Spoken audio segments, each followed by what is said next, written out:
passing. On October 15th, 1986, the day before my 29th birthday, I had dinner in New York with a friend of mine, Rena Frank. We knew each other through Project Dorot, a program connecting the Jewish elderly with friendly visitors.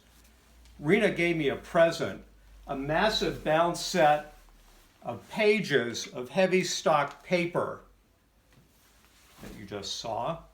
She wrote a note in it saying, "The art of life is to know how to enjoy a little and endure much. May you only have happy thoughts and memories when you open this book."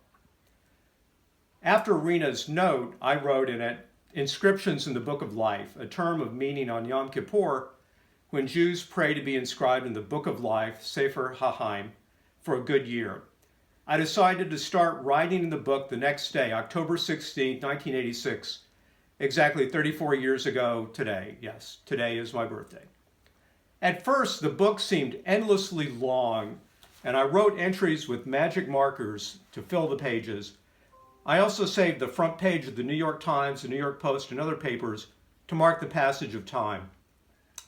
I finally settled into writing only on New Year's days and birthdays, one page for each set of 2 days, when I realized I was going to run out of space in the book in about 50 years or so.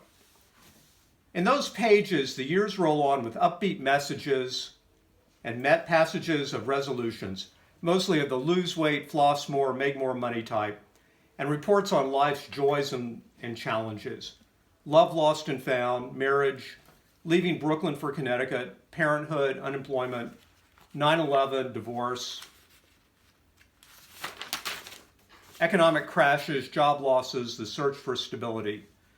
Rena's hope that the book contained only happy thoughts and memories could never be a reality. Not for me, not for anybody. But it doesn't get much tougher than to read what I wrote on New Year's Day 2002, 5 months after being laid off by a consulting firm. A year of catastrophe ends. A year of change at least begins. What will I say or be or think or do a year from now is impossible to predict. It cannot be much worse than the year now buried. I grind my teeth in frustration at our life. Then the wheel turns, October 16th, 2002. Wow, lots to report since the last entry. New job at KPMG since February 18th, and a new apartment in Stamford since October 2nd. Sam, my son, is here tonight for my birthday. The book's structure of 2 entries per year creates a storytelling dynamic. I have to really think about what I'm going to say. January 1 always marks a fresh start. What adventures await me? Why, on January 1, 2020, I wrote, "The year decade is off and running as I made good progress on a names-oriented open mic piece, text with Sam, a call from my brother Cooper, episode of Mrs. Maisel Tonight. I reviewed highlights of 2019, a loving relationship, a promotion at work, the rising stock market, anxiety about anti-Semitism." Boy, did I sound pumped about 2020. And now, 10 and a half months later, well, the relationship is strong. I'm in better shape than ever due to obsessive walking. I'm still creative. But in other ways, well, the world has been turned upside down.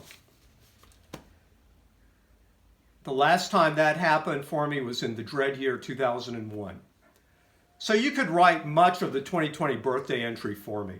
Pandemic, mass protests mingling with unchecked violence and destruction, skirmishes of what could become the new civil war, unemployment, social distancing, the election. We have been forced to grapple with a whole flock of what you could call black swan events. Now, 2.5 months from now, I'll open up the Book of Life in the first hours of 2021. The topics, still the election, the pandemic, creative plans, such as the ongoing book project in the Katona Library's mystery writing class. And what else will I write about on January 1, 2021? It's a mystery. So this evening, I'll write the birthday 2020 entry, finish a page. I now have 4 pages left in the book, enough for 8 years, which will get me all the way to 2028. Unless, of course, I start writing 2 years per page in tiny obsessive handwriting meant to save space. I could try that and make use of the pages for extra time, extra years. After all, I want to be entered in the book of life for as long as possible. Thank you. Wow, that's incredible. What year was it that you started, Ben? I started it in 1986. 86. Yeah.